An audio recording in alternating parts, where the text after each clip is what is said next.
Estamos aí com a mediação de Evilásio e Lucena, né? Fizemos uma pequena troca aí na mediação dessa palestra. E vamos finalizar aqui o evento com o estilo startup transformando o DNA do seu negócio. O objetivo é entender o conceito de tarefa a ser realizada e proposta de valor, compreender como funciona o jeito de resolver problemas do Vale do Silício e desenvolver o mindset e as habilidades necessárias para criar modelos de negócios inovadores e sustentáveis. Vamos falar de Job to be done, a tarefa a ser feita, o estilo startup, a alma de startup, modelo de negócios e propósito. Trilha mindset, indicada para quem quer mudar a forma como enxerga e processa o contexto de mudança. E eu sou Camilo Camusso e estou aqui porque acredito no agora, visando o futuro. Job to be done, tarefa a ser feita. O que seria isso? Mestre Clayton Christensen, já o citei em palestras anteriores, professor de Harvard, precursores do conceito de inovação disruptiva, falou que se olharmos sob o ponto de vista do cliente, ele só quer resolver algo na sua vida, que lhe incomoda ou uma oportunidade. Quando as pessoas se veem tendo que fazer um trabalho, elas contratam produtos ou serviços para isso. Então, é isso que faz as pessoas pagar por algo, segundo nosso mestre Clayton, para resolver um problema, alguma coisa em sua vida. E isso é o famoso job to be done. Que aí eu começo perguntando, né? Qual o propósito da solução, da sua solução para o seu cliente? Né? Imagina assim, por quê? Para que o seu cliente está pagando o preço do que você está vendendo? O que ele quer resolver, né? Ele enxerga propósito na sua solução? Por que seu cliente paga por isso? Certo? Então, aí surge o conceito de job to be done, que é o cliente pagar ou usar, né, algo para a realização de um trabalho, uma tarefa. Por exemplo, tem um exemplo muito claro, né, da furadeira. O cliente que compra uma furadeira, ele quer pendurar alguma coisa, né, ou fixar alguma coisa. Ele quer o furo, na verdade, ele não quer a furadeira. Ele precisa de um furo, de um ponto de fixação, e a furadeira é uma das formas de resolver esse problema. Então, quem vende furadeira está vendendo uma tarefa, né? Está realizando uma tarefa que o cliente precisa, mas que, na verdade, ele não quer aquilo, ele quer o furo ou a fixação. E a proposta de valor é a forma de oferecer algo que resolve aquela tarefa do cliente, algo mais relacionado à circunstância. Então, resumindo, a tarefa ela é um alvo fixo. É aquilo que o cliente precisa para resolver. E a circunstância ela pode mudar. É como, normalmente, está associada a como você vai resolver aquilo para ele, certo? Alguns exemplos aqui, o que as pessoas querem resolver, né? Vamos pegar aqui um problema. Imagine alguém que queira se hospedar em um local. Antigamente, o que ela fazia? Ia para um hotel, né? Era a opção mais convencional, hospedava. Chega o Airbnb e entende que o job, na verdade, que o cliente quer, muitas vezes, é sentir-se em casa em qualquer lugar que desejar. Então, ele chega e provê a possibilidade de você se hospedar em qualquer lugar. Facilita isso e te cria essa conveniência, né? Outra opção, alguém quer informações sobre uma viagem. O que fazia antes? Ia para uma agência de viagens. Ó, eu tô aqui, não sei, eu tô a fim de viajar. Onde é que você acha que eu devo ir? Eu quero ir para Machu Picchu. Aí você ficava dependendo da opinião do vendedor, né? Que se ele podia muito bem dizer só algo para lhe vender ali de qualquer jeito, às vezes nem era o ideal para você.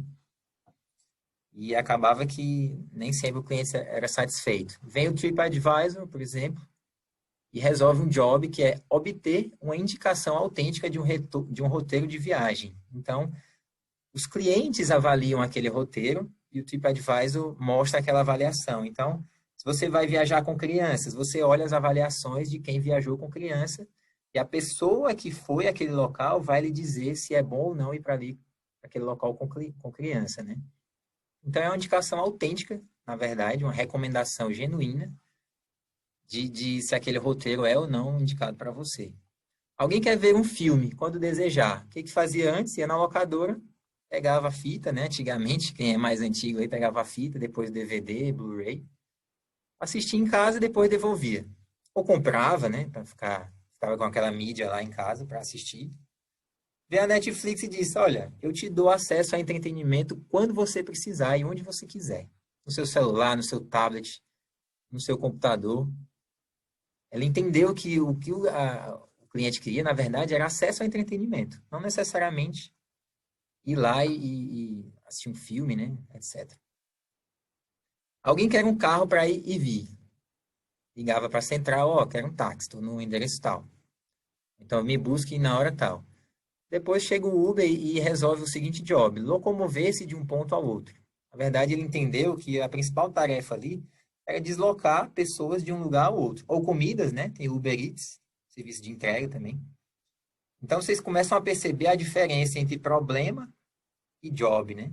O problema é a dor que o cliente sente e o job é a tarefa que ele precisa realizar, só que ele não está afim. Então, ele está disposto a pagar alguém, se ele sentir que vale a pena, que ele enxerga valor naquilo, ele paga alguém para resolver aquilo para ele. Tá? Então, isso é o estilo que está por trás das startups, né? Elas fazem a gestão da incerteza através da experimentação. Eric Ries é o precursor, né? Pode se atribuir a ele aí o fundador desse conceito, mas ele pegou muito isso do Clayton Christensen e do Steve Blank. Vou citar aqui também, já citei o Clayton. E ele fala que a regra moderna da concorrência é: aquele que aprende mais rápido ganha. Então isso é interessante, porque imagina aquela empresa gigantesca, poderosa, cheia de ativos, milhões de clientes, líder de mercado, acesso a financiamento, pode pagar o projeto que quiser. E a pequeníssima empresa ali na concorrência. Não é a mais forte, a mais poderosa que vai ganhar. É aquela que se adaptar mais rápido, por conta do contexto que a gente já viu, né? Então, isso é que é o interessante, né? Ao mesmo tempo assusta, porque é o Davi contra Golias, né? O Davi pode derrotar o Golias aí moderno, o Davi Golias 2.0 da era moderna. Mas, ao mesmo tempo, isso coloca todo mundo em pé de igualdade, né? Porque o diferencial aí é o timing de aprendizado e não a força e os recursos. Então, o que é uma startup, né? Que muita gente confunde, que seria um conceito para startup. É um modelo de negócio flexível, ele tem que ser muito maleável desde o seu nascimento como empresa, né? Para ter esse manejo de adaptação. Ele é um negócio altamente escalável, né? Ele tem um potencial exponencial enorme. E o que é ser escalável? É você aumentar suas vendas, sua receita de forma exponencial, dobrar, triplicar, quadruplicar num curto intervalo de tempo, sem precisar duplicar, triplicar, quadruplicar os seus custos, os seus recursos, a sua infraestrutura. Então, você tem, por exemplo, o WhatsApp. O WhatsApp, quando foi criado, você contava nos dedos a quantidade de funcionários. E quantas pessoas usam o WhatsApp, né? Ele tem uma capacidade exponencial gigantesca de faturamento, de venda, de penetração, de uso, sem estrutura física, né? É a transformação digital na sua essência mesmo, propriamente dita. A startup ela faz uma entrega repetível, né? Ela encontra um nicho bem específico, um job, o Uber. Irmão, a pessoa quer sair daqui para cá, de forma prática, conveniente, segura, confiável, ponto final. Beleza, deixa comigo que eu resolvo para você. Entendeu? Onde é que você quer ir? Aperta aí, chega. Eu garanto que chega em, no máximo, 2 minutos, um carro aqui para ele buscar e deixar lá. É um preço acessível e bacana. Ponto.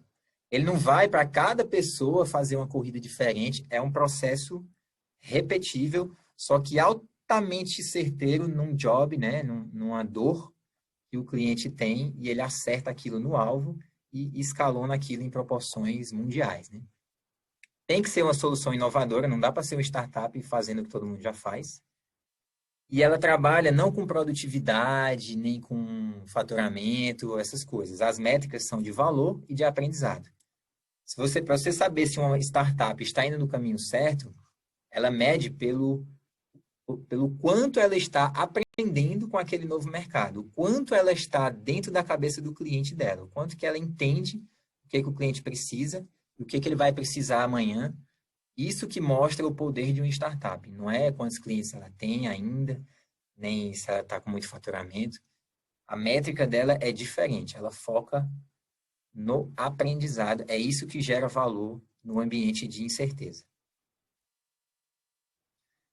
Aí, dentro de uma jornada de empreendedorismo, a gente tem aqui algumas fases para vocês se situarem, né? A gente começa com a ideia, quem aí quer ser empreendedor, né? Tem essa vontade e ainda não partiu para isso, que é uma jornada que eu sugiro. Você começa pensando no seu negócio, né? O que eu pretendo fazer e tal. Então, nessa etapa, você tem que trabalhar muito a questão do mindset, tá? Ter essa estilo startup na cabeça, que eu ainda vou explicar um pouco mais, nessa alma de startup, você não precisa necessariamente ser uma startup, mas a gente fala do estilo nessa dimensão, de você absorver essa cultura, de ser flexível, de focar no aprendizado, etc.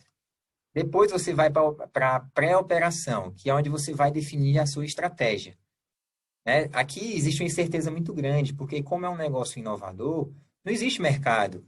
Não existe uma pesquisa de mercado que vai dizer quantos clientes você vai ter, qual o preço que você deve cobrar. Não vai ter uma regulamentação ditando como aquele negócio vai acontecer, provavelmente. Então, assim, é areia movediça total. É uma sala escura, uma floresta inexplorada.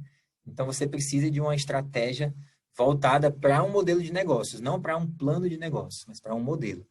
Depois você vai para a fase mais operacional, em que você vai validar se aquela sua ideia de fato resolve o problema de um nicho, né? Resolve um job, e se as pessoas estão dispostas a te pagar por isso. Tá? Então é a hora de pôr a mão na massa, testa, valida. E aqui o quanto mais lean você for e mais ágil, né? Por isso a gente falou dessas habilidades, melhor, porque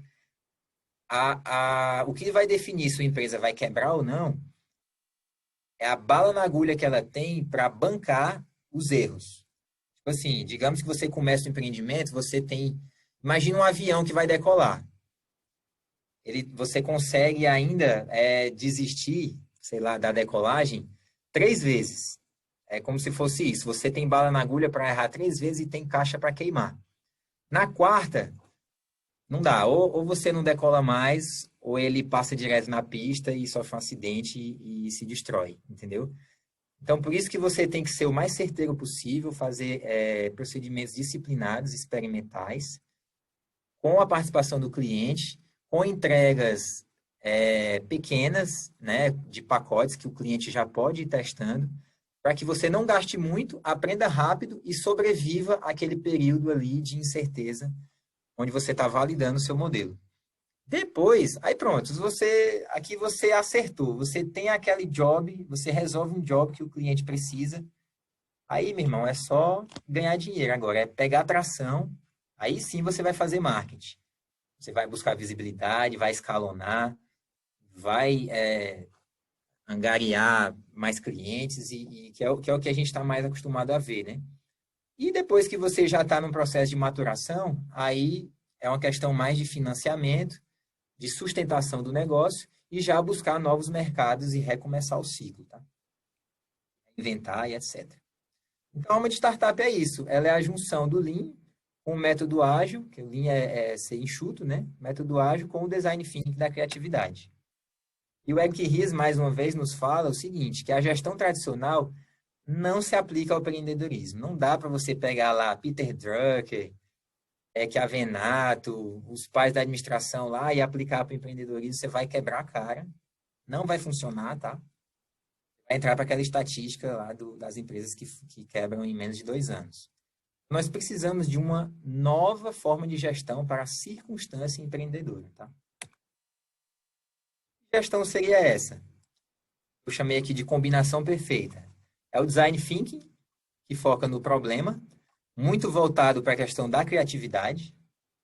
O Lean Startup, né, que é o estilo startup como coração aí da sua empresa. que vai focar na solução. E o Agile, né, os métodos ágeis, é mais uma questão de gerencial do dia a dia, em que você vai focar já na experiência do seu cliente. Então, aqui no Design Thinking, você começa com o processo de empatia, por isso aquela frase, né, que a gente fala tanto aqui do diferencial do ser humano, de você ter inteligência, conhecer o seu cliente. Você começa aqui. Como é que você vai resolver um problema de alguém se você não se coloca no lugar dela, né? Se você não checa, não observa, não enxerga oportunidades. Então, tem um mindset aqui de inteligência emocional importantíssimo, que é uma coisa mais concreta, né? Você consegue pegar. Depois você vai para um campo mais abstrato, que é a definição de uma ideia, né? Na verdade, primeiro você tenta definir aquele problema antes de partir para a solução. Como o Flávio falou, a primeira coisa é definir o problema. Então, realmente essa pessoa, eu entendi o que ela está sentindo, ela tem uma dor e eu sei qual é o problema. Beleza, pois então agora vamos idealizar uma possível solução.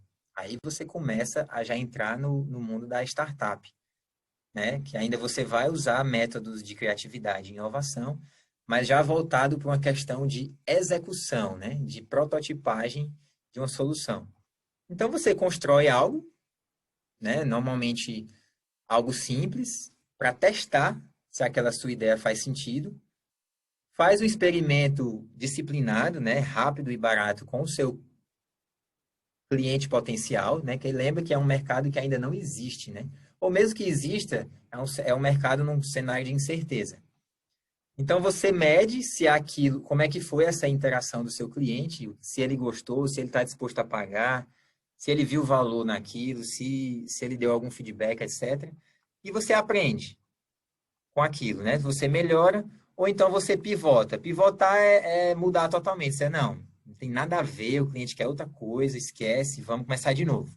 Então, ou você vai caminhando, ou você chega aqui e diz, não, opa, não é para cá não, é para cá. E toma outro rumo totalmente diferente. Depois que você validou e confirmou que é isso mesmo, aí você entra num loop aqui mais de mercado, né, mais de relacionamento, onde você vai fazer entregas por pacotes, né, do backlog de produtos, que o cliente já vai interagindo com aquilo, né, versões betas, que ele possa experimentar e te dar feedbacks ainda mais concretos para você, digamos, concluir o seu produto, né, a sua primeira versão de produto. Aí passa todo pela questão da metodologia ágil, né, onde você vai planejar sprints rápidos, executar aquele pacote dentro de uma semana, colher o feedback do cliente, revisar e já retroalimentar a próxima entrega. Então, assim, é uma construção junto com o cliente, tá? E para isso a gente precisa de um conceito chamado MVP, que é o mínimo produto viável, que ele seria o quê? Imagine que o seu produto é a caixa. Se você fizer ele mínimo demais, ninguém vai querer, certo?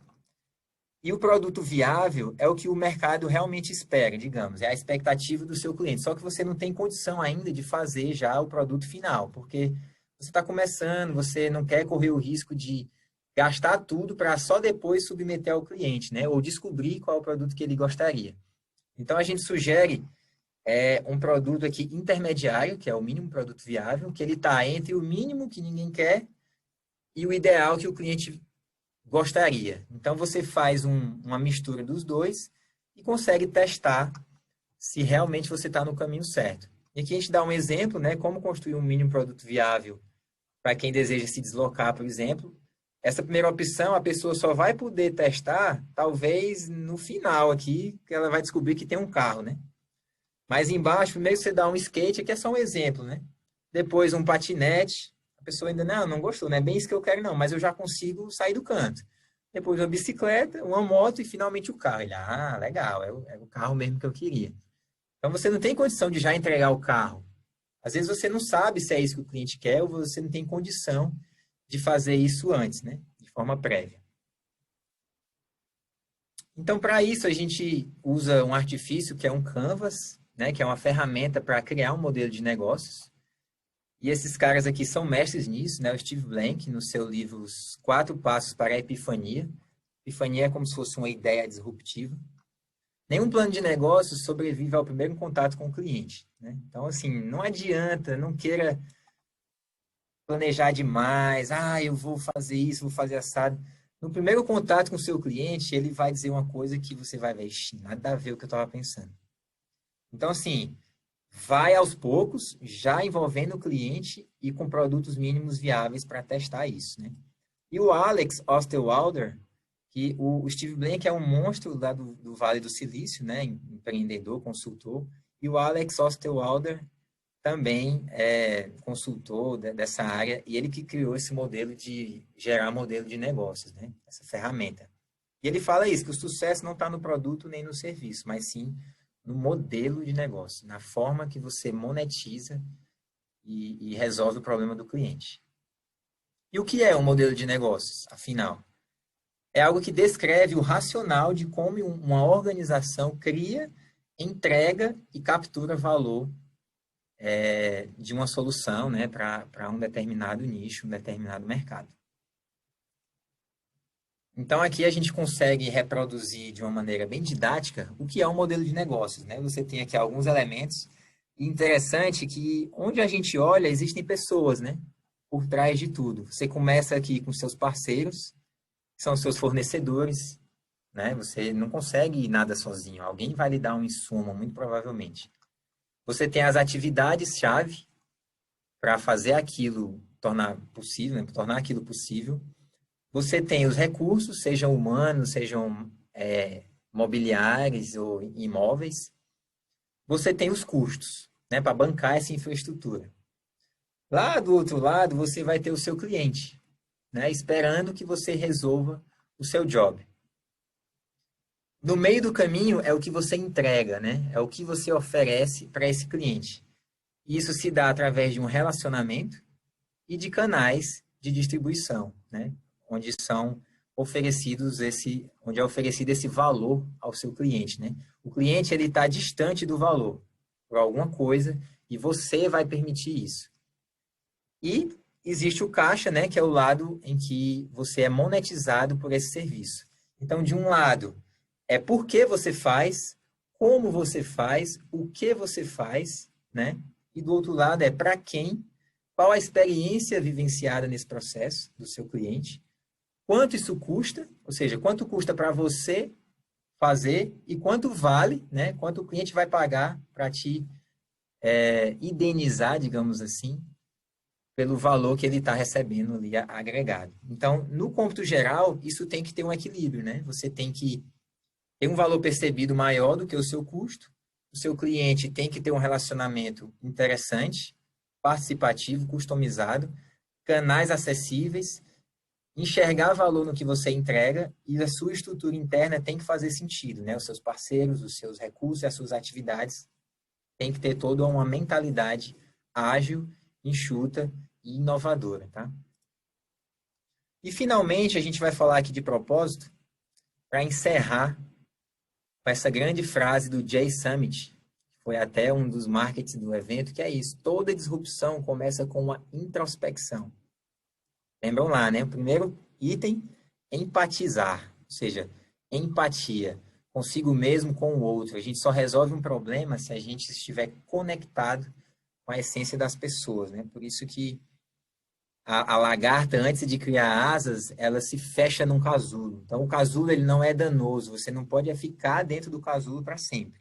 Mas primeiro você faz uma introspecção, depois você se abre para o mundo, para os relacionamentos e para o novo, certo? Então, aqui, para quem ainda não encontrou seu propósito, eu deixo esse propósito que eu considero importantíssimo, que são os Objetivos de Desenvolvimento Sustentável da ONU. Aqui nós temos um cartaz que dizia: não existe emprego em um planeta morto. Assim, adianta bater recorde de venda, captar cliente, ganhar dinheiro, fazer tudo, se a gente está destruindo nosso planeta, se não vai sobrar nada para as gerações futuras, para os nossos filhos e sucessores. Então, assim, a ONU lançou um desafio, né? Desafio 2030.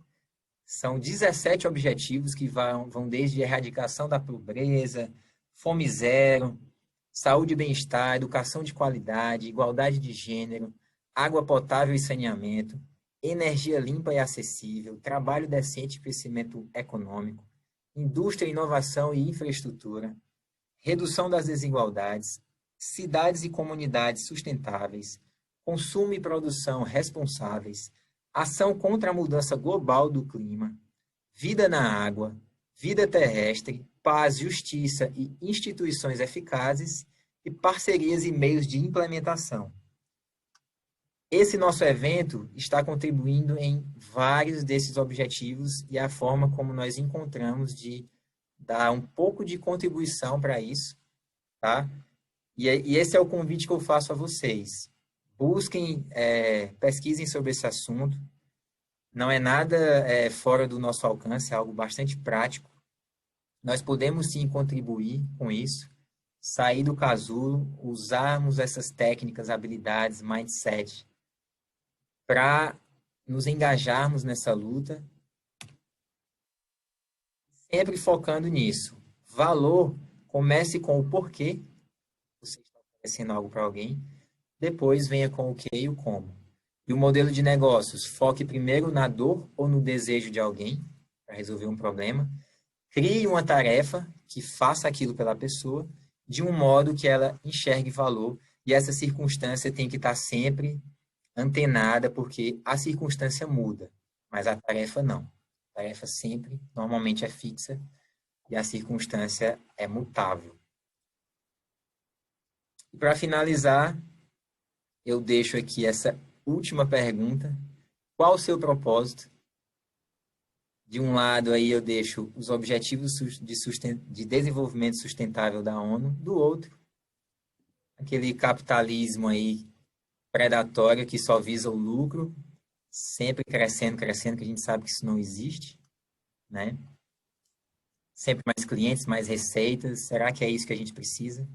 E a frase que o maior diferencial do ser humano é ser humano. Então, encerro com essa frase. Eu espero que vocês tenham gostado. Conto com vocês nessa missão. Obrigado.